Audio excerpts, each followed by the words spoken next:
Hello and welcome to Friday's Granada Reports. We are live across the northwest. Yeah, good evening. Thanks so much for joining us. Here's what's coming up on tonight's programme. A judge's call for compassion after the mum who killed her baby and hid his body in woodland 27 years ago is spared jail. I am clear. This is not a case where you had a sense of having gotten away with it. Rather, regardless of how you presented to others, you lived isolated with this terrible and tragic knowledge for a quarter of a century. Flowers at the scene of a house fire which claimed the life of 13-year-old Layla, a young woman with infectious energy and a heart full of love. Hello, you okay? It's lovely to meet you. Thank you for saving my life. Hannah was desperate to escape a violent partner when police call handler Emma saw her cry for help and intervened. It's day 2 of the Grand National Festival, which means it's Ladies' Day at Aintree, a day when you can style it out even if you don't pick a winner. But after a gusty day on the course, will the weather prove a bit of a hurdle for the big race tomorrow? We'll bring you all the fun of Ladies' Day and look ahead to the Grand National when we're live at Aintree later in the show.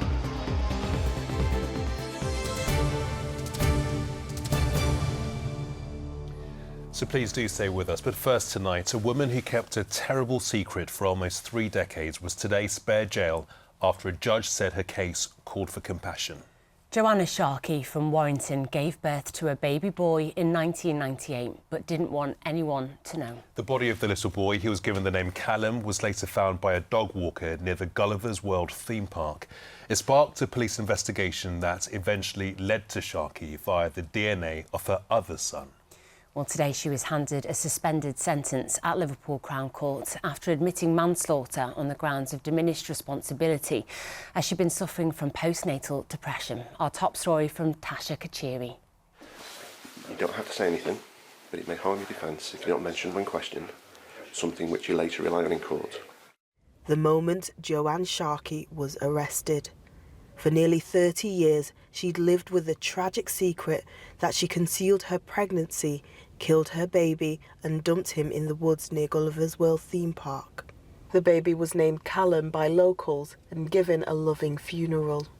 Not even her husband, the baby's father, knew what she'd been hiding. She tells police. He doesn't know anything. Baby Callum's body was found in March of 1998. For decades, police tried to find his mum. It wasn't until 2023 when Sharkey's son was arrested for something unrelated and his DNA was added to the police database that they made the connection. Today, Joanne Sharkey was sentenced to 2 years and 6 months, suspended for 2 years here at Liverpool Crown Court. It's after she pleaded guilty to manslaughter on the grounds of diminished responsibility and concealing the birth of a child. Cheshire Constabulary have never forgotten this injustice against Callum.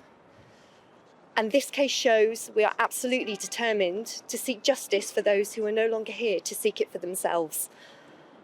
My hope is that now, finally, Callum may be able to rest in peace. The court heard Sharkey had been suffering from moderate to severe postnatal depression when she killed her baby, which impaired her ability to form rational judgment and exercise self-control. In fact, the prosecution said had she not had postnatal depression, she would not have killed her baby. Summing up, Mrs. Justice Eady said this was a case that required compassion. I am clear. This is not a case where you had a sense of having gotten away with it.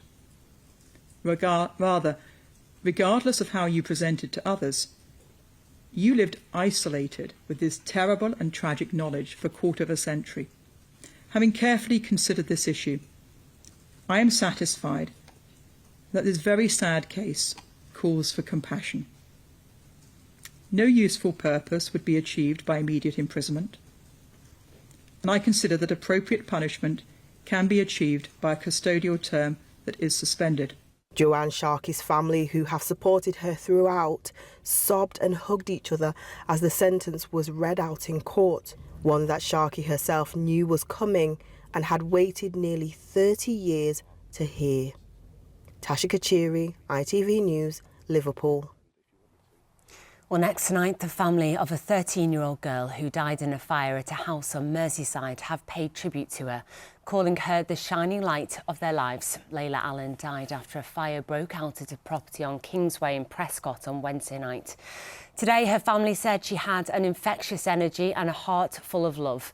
5 children, along with a man and a woman, escaped unharmed during the fire. Flowers and tributes continue to be left outside the house from friends and neighbours. An investigation's underway between police and Merseyside Fire Service to establish what caused it. A man's been jailed for stabbing a woman and her new partner, having stalked them from London to Manchester. This CCTV footage shows Vietnamese national Viet Tran moments after he'd sprayed the couple with paint and attacked them. Manchester Crown Court heard Tran had hired a hacker to access the woman's mobile phone and track her personal messages as she travelled north for a first date. Tran was jailed for 13 years. Doctors are advising vulnerable people to get vaccinated as new figures show COVID cases in northwest hospitals have spiked for the second time this year. There were an average of 162 people a day in hospital beds with COVID in the region last week. It's part of a quademic of illnesses, including winter flu, that hospitals are currently dealing with. A campaign's been launched in Greater Manchester to combat antisocial behaviour on public transport over the Easter holidays. The CCTV released by the Travel Safe Partnership shows buses being targeted and windows smashed at bus and train stations. The campaign aims to raise awareness among the travelling public and young people themselves of the issues the behaviour causes. It's a mixture of frustration and disappointment sometimes. The fact a young person feels like they need to do that, the causes behind it and those difficulties that we face. But also it's an opportunity for us to intervene, to make sure we've got the right measures in place to deal with the right problem. Our message to the troublemakers fundamentally is there are consequences. We will take action. We know we can find out who you are. Working with our partners through Greater Manchester Police, we will do things like remove your travel pass and we'll ban you from the network. Well, next tonight, to the emotional moment, a domestic abuse survivor meets the police staff she credits with saving her life. Hannah Mellor had been physically and sexually abused and controlled by her partner at home in Rochdale for 2 years. Yeah, too scared to speak to anyone about the abuse. She messaged Greater Manchester Police using their live online chat service, and that's when a call handler and a detective stepped in to help her and her young son. Our correspondent Anne O'Connor now takes up the story.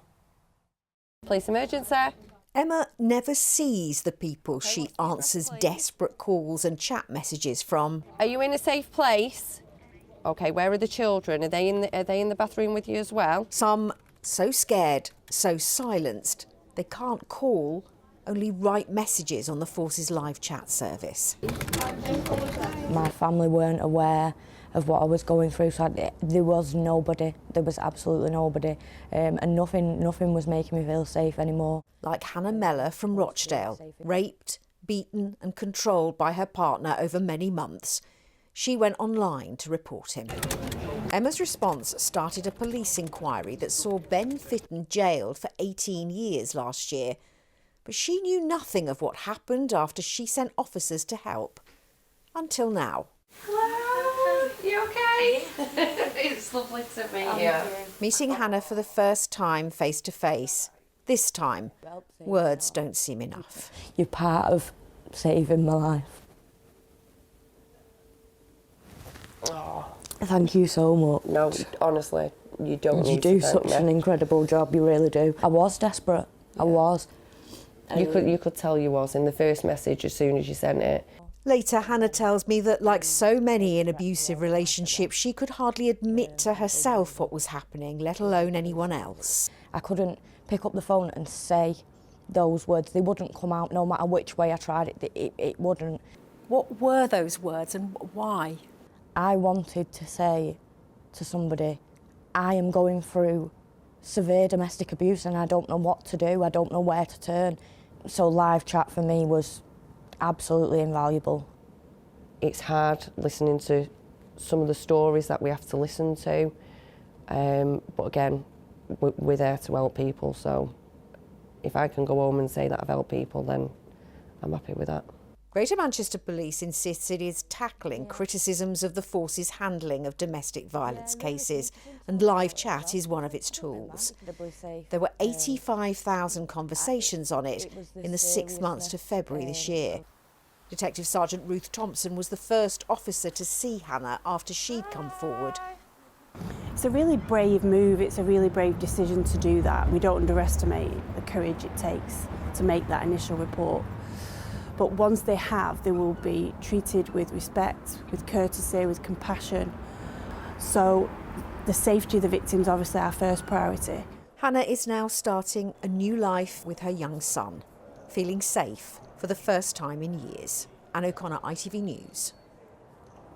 Such an incredible story, isn't it? And thanks so much to Hannah, Emma and Ruth for talking to us tonight. And on that note, we're saying goodbye from ourselves and all the team here in the studio tonight. Yeah, we're now turning our attention to Aintree, and of course it is Ladies' Day at the Grand National. Chris Hall joins us live from the racecourse. And Chris, the sun has been shining once again over Aintree. Yes, welcome back to the home of the biggest horse race on the planet, where for once a glossy coat isn't really an advantage and conditions underfoot are perfect if you're in heels. Yes, it's Ladies' Day on day 2 of the Aintree Festival, a day when style meets stallions and handbags meet horseshoes, a day to almost match the glamour of the Grand National itself. That comes tomorrow, of course, but first, a bit of fun in the sun with David Chisnell. Dressed to impress has been the order of Aintree as Ladies' Day once again takes centre stage at the Grand National Festival. Well, for the tens of thousands of racegoers flocking here, today is the highlight of not only the sporting, but also the social calendar. What is it about this on Ladies' Day? Just the vibes. It's all dressing up, seeing all the nice outfits, and the sun's come out for us as well, so we're happy. Great hats. How are they doing practically though in this wind? Practical at all. Not practical one bit. Bad decision. Are you regretting the hats? Yes. Are you going to be spending a lot of the day holding on to them? Yes. Why did you want to be here? My bucket list. Yeah. So we're all having to help her out with a bucket list. You've got it to do. Yeah. And is it going as well as you planned? Well, ask us after the first race. I've gone for Stella Story because my nan loves Stella. Well, Ladies' Day is the warm-up act to tomorrow's main event, the Grand National. And ahead of the big race, the jockeys made their annual visit to Alderhay Children's Hospital. Alderhay is a very special place. They do fantastic work here, and yeah, look, it's just nice to come and maybe give a family a few minutes talking about something different. I think Neptune Clange is definitely the highlight. He's so good to interact with children, and yeah, it just shows you how amazing horses are. One former jockey who knows all about winning the Grand National is AP McCoy.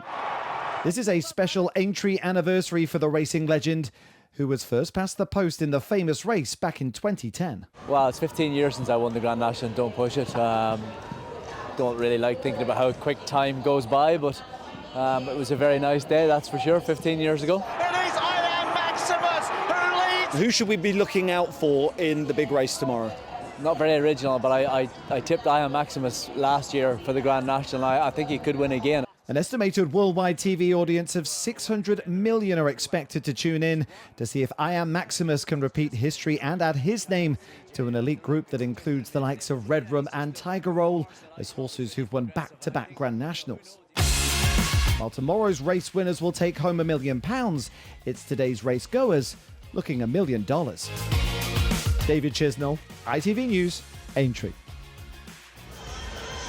Yeah, it's been a really rare day today. I've been at Aintree Racecourse for some very wet ladies' days in the past, but today it's been absolutely cracking the flags. Fantastic. Let's turn our attention to tomorrow's big one, shall we? And among the favourites to win this year's Grand National is a horse trained right here in the northwest. His name is Irocco. He's owned by JP McManus, who you'll remember has had 3 Grand National winners, including the reigning champion I Am Maximus. But as Mike Hall reports, for Irocco and his trainers, this will be their first taste of the big race.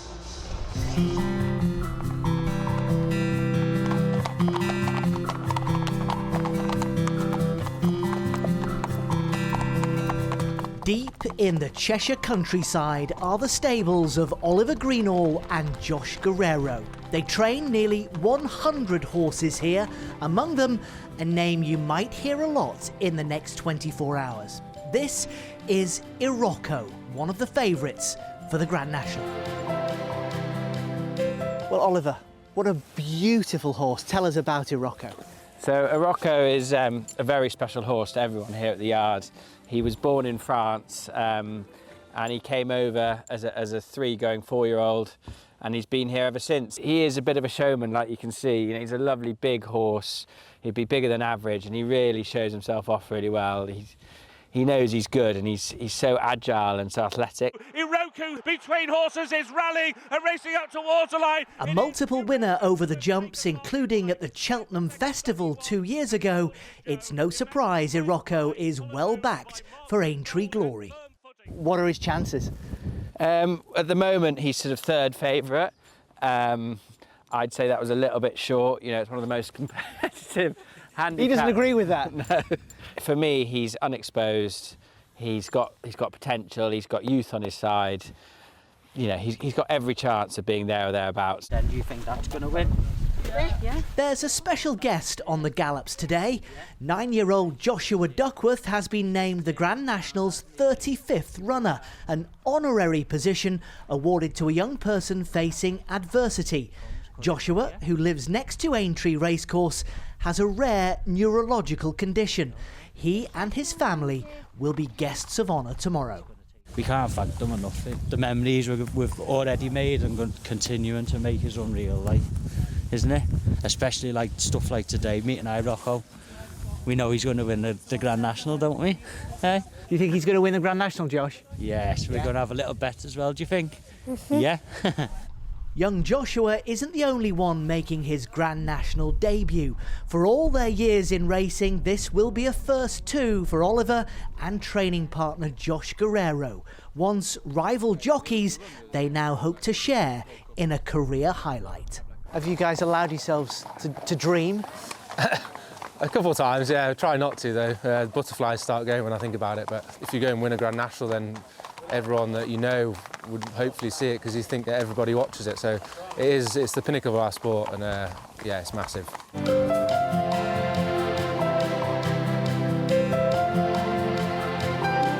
I struggle to watch him in a normal race, so I'm not really sure how I'll cope during the actual National.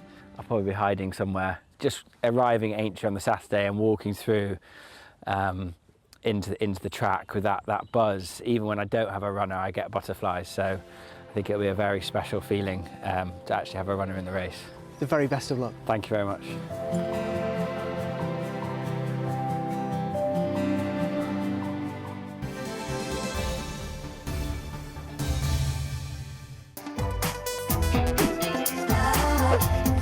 Getting that winning feeling. FOW, sponsor of the Granada Sport Report.